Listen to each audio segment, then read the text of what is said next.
पके आम जब घर में आने लगते हैं तो मन करता है कि इससे कुछ ऐसा बनाया जाए जो सभी को पसंद आ जाए। तो आज हम लेकर आए हैं आम की ट्रेडिशनल फेमस दो तरह की रेसिपी जो घर के ना केवल बड़ों को बल्कि बच्चों को भी बहुत ही ज्यादा पसंद आएगी। अगर आप इसे एक बार बना लेंगे तो इसका स्वाद भूल नहीं पाएंगे। तो चलिए बिना देरी करते हैं फटाफट से स्टार्ट। पहली रेसिपी के लिए हमने 3 केसरी आम लिए हैं। आप इस रेसिपी के लिए कोई से भी आम का यूज कर सकते हैं। बस ध्यान रखें कि आम अच्छी तरीके से पके हों और उनमें किसी भी प्रकार का खट्टापन ना हो, नहीं तो हमारी रेसिपी का टेस्ट खराब हो सकता है। चलिए तो सबसे पहले आम को हम छील लेंगे और छीलने के बाद इसे छोटे छोटे टुकड़ों में कट कर लेंगे। तो यहाँ हमने एक तो आम को अच्छी तरीके से छोटे छोटे टुकड़ों में कट करा है और कुछ आम को ऐसे ही रफली कट कर लिया है।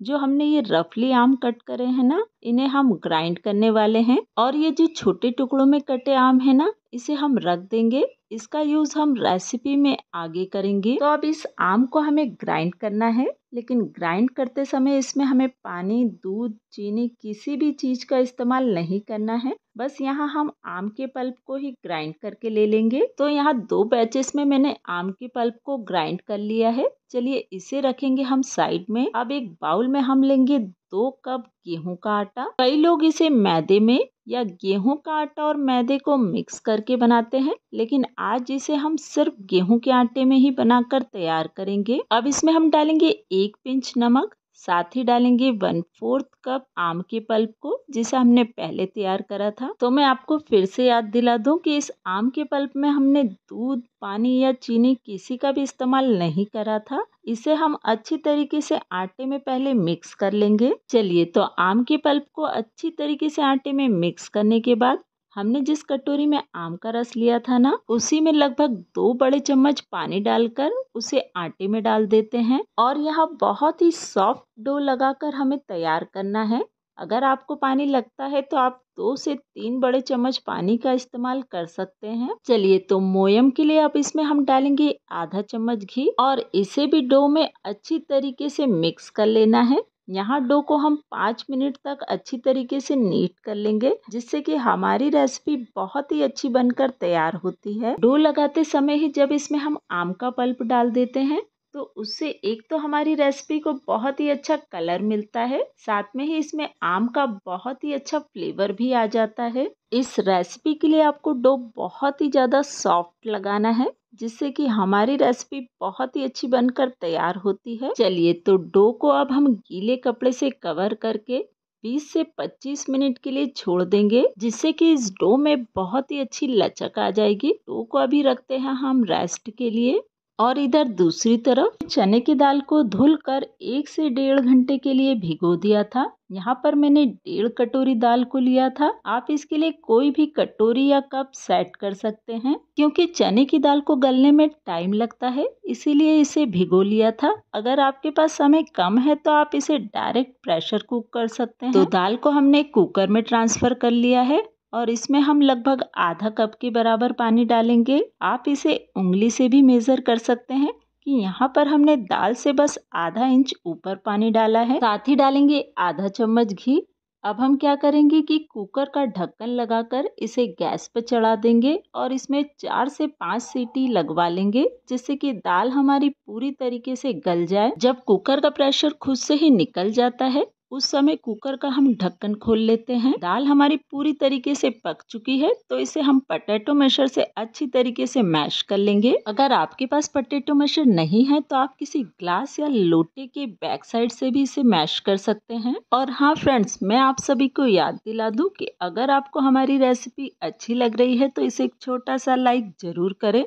चैनल पर नए हैं तो ऐसी ही नई नई रेसिपी के लिए चैनल को सब्सक्राइब करना बिल्कुल ना भूलें। चलिए तो दाल हमारी पूरी तरीके से मैश हो चुकी है। अब हम क्या करेंगे कि गैस की फ्लेम को यहाँ ऑन कर देंगे और इस दाल में हम डालेंगे 1 कप आम के पल्प को, साथ ही डालेंगे 1 कप चीनी। तो आप देखेंगे कि शुरू में दाल इस आम के पल्प और चीनी के कारण काफी गीली हो जाती है, लेकिन जैसे जैसे ये भुनती जाएगी तो ये थोड़ी ड्राई होने लगेगी और यहाँ इसे हमें लगातार चलाते हुए भून लेना है। फ्रेंड्स, आज हम महाराष्ट्र की फेमस मैंगो पूरन पोली बना रहे हैं। ट्रेडिशनली इसे चने की दाल से ही बनाया जाता है, लेकिन जब आम का सीजन आता है ना, तो उस समय इस मैंगो पूरन पोली को भी बनाया जाता है। तो यहाँ देखिए, दाल हमारी भूनते भूनते काफी ड्राई हो चुकी है और इसका टेक्सचर भी चेंज हो गया है। अभी आपको इस पूरन में दाल के दाने नजर आ रहे होंगे, लेकिन जब ये पूरन रेडी हो जाता है ना, तो इसे छन्नी से छान लिया जाता है, तो हमें बहुत ही स्मूथ पूरन मिल जाता है। चलिए, तो ये देखिए, यहाँ पर हमारा पूरन पक चुका है। जब चम्मच को हम इस तरीके से खड़ा करते हैं और चम्मच हमारा बिल्कुल भी हिलता नहीं है, तो ये एक पहचान होती है कि पूरन हमारा पूरी तरीके से पक चुका है। टेस्ट को और भी ज्यादा बढ़ाने के लिए इसमें हम आधा चम्मच इलायची पाउडर डाल देंगे। ये टोटली ऑप्शनल है। पूरन को सॉफ्ट रखने के लिए इसमें हम 1 चम्मच घी डाल देंगे और इसे भी अच्छी तरीके से मिक्स कर देंगे। गैस की फ्लेम को हम बंद कर देंगे और जब पूरन हमारा पूरी तरीके से ठंडा हो जाता है ना, तो इसे हम एक बार छन्नी से छान लेते हैं और फिर जो हमें स्मूथ पूरन मिलता है, उससे बड़े नींबू साइज के गोले बनाकर तैयार कर लेते हैं। चलिए, तो इसे रखेंगे हम साइड में। अब हम देख लेते हैं डो को। डो हमारा बहुत ही सॉफ्ट हो चुका है। इसे एक बार हम अच्छी तरीके से नीट कर देते हैं। यहाँ आप इस बात का ध्यान रखें कि जितना आपका पूरन सॉफ्ट होता है ना, उतना ही सॉफ्ट आपके डो को भी होना चाहिए, जिससे कि हमारी पूरन पोली कभी भी फटती नहीं है। और अब हम क्या करेंगे कि इस डो की छोटे नींबू साइज की लोइयां बनाकर कट कर लेंगे। मतलब कि जो हमारा पूरन होता है वो इस लोई के जस्ट डबल होता है। ये देखिए, आप डिफरेंस अच्छी तरीके से देख सकते हैं। यहाँ पर स्टफिंग या पूरन ज्यादा होने पर भी यह पूरन पोली फटती नहीं है। अब हम क्या करेंगे कि लोई पर थोड़ा सा आटा डस्ट करके इसे बाहर की ओर दबाते हुए बड़ा कर लेंगे। तो यहाँ पर इस लोई को हम बाहर से दबाते हुए बड़ा करेंगे। अंदर की ओर ये लोई थोड़ी सी मोटी रहती है। अब सेंटर में हम पूरन को रख देते हैं और पूरन पर थोड़े से आटे को लगा देते हैं, जिससे कि पूरन हमारे हाथों पर चिपकता नहीं है। और अब हम सभी तरफ से डो को उठाते हुए इसे अच्छी तरीके से सील कर देते हैं। जैसे कि किसी हम स्टफिंग वाले पराठे की लोइयां बनाते हैं ना, बस उसी तरीके से यहाँ लोइयों को बनाकर रेडी कर लेते हैं। और अब पूरन पोली को बेलने के लिए यहाँ पर चकले पर हम एक पेपर को रख लेते हैं। आज हम पूरन पोली इस पेपर पर रखकर ही बेलेंगे। अब तैयार करी गई पूरन पोली की लोई पर आटा डस्ट कर लिया है और इसे हाथों से दबाते हुए पहले हम बड़ा कर लेंगे, जिससे कि बेलने में हमें थोड़ी सुविधा रहे और स्टफिंग हमारी सभी तरफ अच्छी तरीके से फैल जाए। बेलने से पहले आप इस लोई पर थोड़ा सा आटा डस्ट कर ले। अब इसे हम हल्के हाथों से बेलेंगे और जब भी इसे हमें घुमाना होगा, तो हम इस पेपर को ही घुमाएंगे, जिससे कि हम पूरन पोली को बहुत ही आसानी से बड़ा कर सकते हैं। तो ये देखिए, पूरन पोली को हमने अच्छी तरीके से बेल लिया है। इस पेपर पर हमने आटा डस्ट करा था, इसीलिए ये पूरन पोली कहीं से भी चिपकती नहीं है। अगर आपका डो पूरन के जितना ही सॉफ्ट लगा होगा ना, तो ये पूरन पोली कहीं से भी फटती नहीं है। चलिए, तो अब इस पूरन पोली को हम सेक लेते हैं। इधर गैस पर हमने तवे को गर्म कर लिया है। अब इस गर्म तवे पर हम इस पूरन पोली को डाल देंगे। पूरन पोली बहुत ही ज्यादा सॉफ्ट होती है। पूरन पोली हल्की सी सिक जाती है ना, तब इसके चारों ओर हम हल्का हल्का घी डाल देते हैं, जिससे कि पूरन पोली हमारी एक साइड से बहुत ही अच्छी तरीके से सिक जाए। जब ऊपर की लेयर अच्छी तरीके से ड्राई हो जाती है और लगता है कि पूरन पोली हमारी एक साइड से सिक चुकी है, तभी इसे हम टर्न करेंगे। पूरन पोली बहुत ही ज्यादा ये सॉफ्ट होती है, इसलिए इसे टर्न करते समय थोड़ी सी सावधानी रखें। इसीलिए पहले चेक कर ले कि कहीं से भी पूरन पोली हमारी चिपकी ना हो। तो अब इस मैंगो पूरन पोली को हम टर्न कर देंगे और ऊपर से इस पे घी लगा देंगे। गैस की फ्लेम को यहाँ हम मीडियम ही रखेंगे और जब दूसरी साइड भी पूरन पोली अच्छे से सिक जाए, तो उसे टर्न कर कर उस साइड भी इस पर हम अच्छी तरीके से घी अप्लाई कर देते हैं। मैंगो पूरन पोली खाने में बहुत ही ज्यादा टेस्टी लगती है। ऐसा लगता है कि जैसे आम की आप कोई मिठाई खा रहे हो। पूरन पोली बहुत ही ज्यादा सॉफ्ट होती है, इसीलिए आप इसे इस तरीके से तवे से डायरेक्ट प्लेट पर भी उतार सकते हैं। और ऐसे ही मैंने और भी मैंगो पूरन पोली को बनाकर रेडी कर लिया है। आप मैंगो पूरन पोली को बनाते समय कुछ बातों का ध्यान रखेंगे, जैसे कि इसका डो आपको उतना ही सॉफ्ट रखना है जितना कि आपका पूरन सॉफ्ट होगा। इसे बहुत ही हल्के हाथों से बेलना है और बेलते समय पहले ही इस पर अच्छी तरीके से आटे को डस्ट कर लीजिए। मैंगो पूरन पोली बहुत ही ज्यादा सॉफ्ट होती है, इसीलिए इसे सेकते टाइम भी बहुत ही सावधानी से टर्न करें। ऐसा तो नहीं कहूंगी कि सारी ही पूरन पोली एकदम फूल रही थी, लेकिन हाँ, कुछ पूरन पोली सच में एकदम गुब्बारे की तरह फूल रही थी, ये देखिए। पर हाँ, इस बात की गारंटी जरूर दूंगी कि सारी ही पूरन पोली का टेस्ट एकदम अमेजिंग था। तो यहाँ मैंने सारे ही मैंगो पूरन पोली को बनाकर रेडी कर लिया है और आप देख सकते हैं कि इसके अंदर स्टफिंग बहुत ही अच्छी तरीके से सभी दूर फैली हुई है।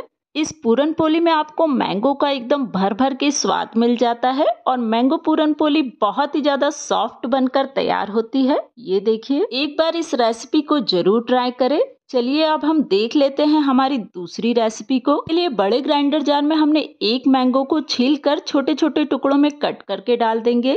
इस रेसिपी के लिए आप कोई सा भी मीठा आम ले सकते हैं। साथ में ही इसमें हम डालेंगे टेस्ट अकॉर्डिंग चीनी। यहाँ पर मैंने 2 चम्मच चीनी डाली है।